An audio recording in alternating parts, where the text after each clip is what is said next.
Assalamualaikum warahmatullahi wabarakatuh. Saat ini pemerintah Indonesia mulai bersiap untuk melakukan program vaksinasi kepada masyarakat.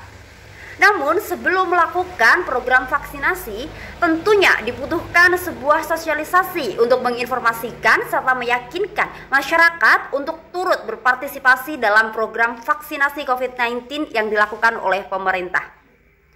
Maka dari itu diperlukan sebuah strategi komunikasi sehingga program vaksinasi dapat berhasil. Dan pada kesempatan kali ini saya, Liando Elwati, akan menyampaikan strategi komunikasi yang telah saya susun untuk mensukseskan program sosialisasi vaksin COVID-19 di Indonesia. Langsung saja kita mulai presentasinya.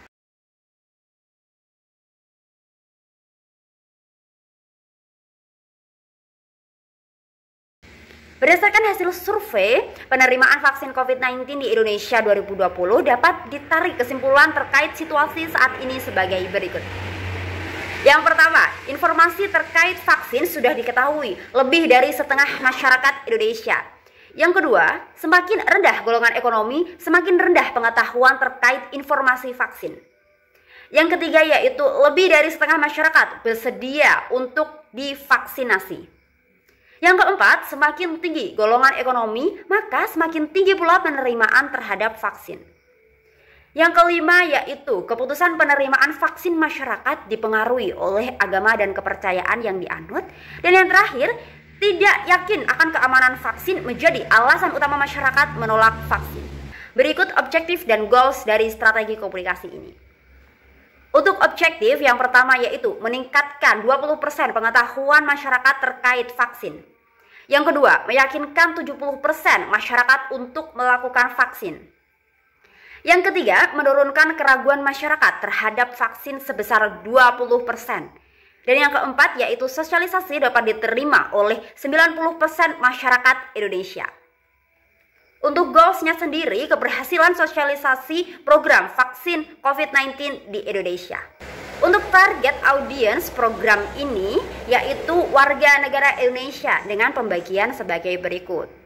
Jenis kelamin pria dan wanita dan akan dibagi berdasarkan usia yaitu generasi X di mana lahir pada tahun 1930 sampai 1980, generasi Y yang lahir pada 1980 sampai 1995 dan generasi Z di mana lahir pada tahun 1995 sampai 2010. Dan berdasarkan kelas ekonomi yaitu kelas ekonomi bawah, kelas ekonomi menengah, dan kelas ekonomi atas. Dan dalam program sosialisasi ini key message-nya yaitu gerakan vaksin untuk Indonesia. Maksud dari key message tersebut adalah untuk mensosialisasikan gerakan vaksinasi yang tengah digencarkan oleh pemerintah. Key message tersebut mengajak masyarakat untuk bergerak bersama melakukan vaksin sehingga bangsa Indonesia dapat pulih seperti semula dan pandemi COVID-19 dapat segera diatasi di Indonesia. Berikut adalah kreatif strategi terkait dengan gerakan vaksin Indonesia. Yang pertama yaitu kampanye hashtag gerakan vaksin untuk Indonesia. Hal ini merupakan sebuah program untuk mengkampanyekan serta menyebarluaskan hashtag gerakan vaksin untuk Indonesia di media sosial dengan maksud agar banyak masyarakat Indonesia yang mengikuti kampanye dan dapat mempengaruhi masyarakat untuk turut adil melakukan vaksin dan menyelamatkan bangsa Indonesia dari pandemi COVID-19. Yang kedua yaitu program Indonesia Bersatu dengan Daerah. Program ini merupakan program di mana pemerintah pusat mengajak seluruh elemen seperti pemerintah provinsi, pemerintah kota, dan pemerintah daerah untuk menyebarluaskan sosialisasi. Program ini dibuat dalam bentuk gambar kreatif yang dipasang di papan billboard di masing-masing pusat keramaian daerah, dan pada gambar kreatif tersebut animasi akan menggunakan pakaian khas daerah serta menggunakan bahasa daerah setempat yang dikemas secara kreatif dan apik. Tentunya penggunaan bahasa daerah ini dimaksudkan agar masyarakat dapat lebih tertarik dan memahami maksud dari gambar kreatif yang dipasang. Yang ketiga yaitu forum diskusi masyarakat. Program ini merupakan sebuah program di mana nantinya akan dibentuk sebuah forum pada setiap desa atau kompleks untuk membahas dan mensosialisasikan terkait dengan gerakan vaksin untuk Indonesia di tingkat kompleks dan desa. Yang keempat yaitu program Satu Pusat Data Vaksin. Program ini merupakan sebuah program di mana hanya akan ada satu sumber data yang dikelola oleh pemerintah untuk menyampaikan segala informasi terkait dengan vaksin COVID-19 di Indonesia. Program ini juga bertujuan agar tidak terjadi kesalahpahaman dan menyebarnya berita tidak benar yang beredar di masyarakat mengenai vaksin COVID-19. Program ini nantinya akan disampaikan melalui website resmi Kementerian Kesehatan Indonesia. Yang kelima yaitu ada program Bincang-Bincang Vaksin. Merupakan sebuah program di mana nantinya akan diadakan sebuah acara talkshow yang akan menghadirkan ahli-ahli terkait vaksin dan juga kesehatan, tokoh agama, serta tokoh masyarakat yang memiliki pengaruh penting di Indonesia. Dalam program tersebut akan membahas seputar vaksin yang akan diberikan oleh masyarakat Indonesia. Dan program ini juga akan ada interaksi secara langsung melalui tanya jawab antara ahli yang dihadirkan dengan masyarakat melalui saluran telepon. Dan acara ini akan diadakan 1 minggu sekali selama 8 kali dengan spesifikasi topik yang berbeda. Yang keenam yaitu program Iklan Layanan Masyarakat Gerakan Vaksin untuk Indonesia. Iklan ini nantinya akan dibuat dengan sebuah animasi di mana akan menampilkan animasi orang dengan beragam pakaian khas daerah dari berbagai wilayah di Indonesia. Hal ini bertujuan untuk menyatakan jika vaksin akan diberikan kepada seluruh masyarakat Indonesia tanpa memandang suku, ras, etnis, kebudayaan, dan juga agama. Iklan ini nantinya akan disebarluaskan melalui saluran televisi dengan maksud agar dapat menjangkau masyarakat yang lebih luas serta menjangkau masyarakat generasi X dan juga generasi Y di mana mereka jarang sekali menggunakan sosial media.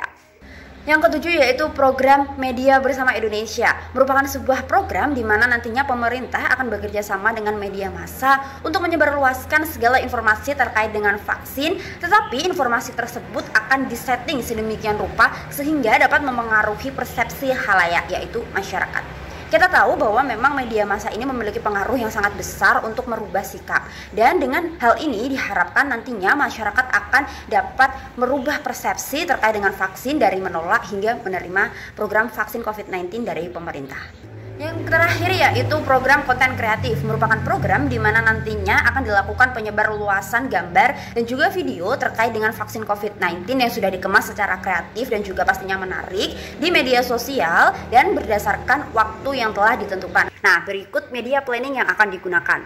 Yang pertama, kita akan menggunakan media sosial untuk periode Februari sampai dengan Maret. Media sosial yang akan digunakan yaitu ada Instagram, Facebook, Twitter, YouTube, dan juga TikTok. Banyaknya media sosial yang digunakan ini agar dapat mencangkup banyak sasaran. Dan berikut tabel jadwal unggahan di media sosial. Setiap unggahan berupa konten kreatif dan program konten kreatif dan penyebarluasan hashtag Gerakan Vaksin untuk Indonesia semuanya sudah terjadwal dengan baik di tabel tersebut. Setiap konten akan diunggah sesuai jadwal yang sudah tersedia di tabel dan akan diunggah pada hari Minggu pukul 9 pagi. Hal ini dipilih karena banyak masyarakat yang mengakses media sosial karena sedang libur kerja dan juga libur sekolah. Yang kedua, kita akan menggunakan media massa, yaitu media massa cetak dan juga online. Penggunaan media massa ini akan digunakan dalam program Media Bersama Indonesia. Berikut tabel media dan jadwalnya. Setiap informasi dan berita yang akan disebarkan melalui media massa, baik secara cetak dan online, telah diatur dan disetting sedemikian rupa agar dapat mencapai tujuan sosialisasi. Yang terakhir yaitu media televisi. Media televisi ini digunakan untuk menyebarluaskan terkait iklan layanan masyarakat Gerakan Vaksin untuk Indonesia dan juga program Bincang-Bincang Vaksin, di mana tadi sudah saya sebutkan jika akan ada 9 stasiun televisi yang akan turut berpartisipasi. Penggunaan media televisi ini sengaja digunakan karena media televisi memiliki pengaruh dan juga jangkauan yang sangat luas sehingga kita dapat mengakses dan juga menjangkau masyarakat yang tidak menggunakan sosial media dan juga tidak memiliki akses internet. Demikian terkait dengan strategi sosialisasi Gerakan Vaksin untuk Indonesia. Saya Lien Elawati. Wassalamualaikum warahmatullahi wabarakatuh.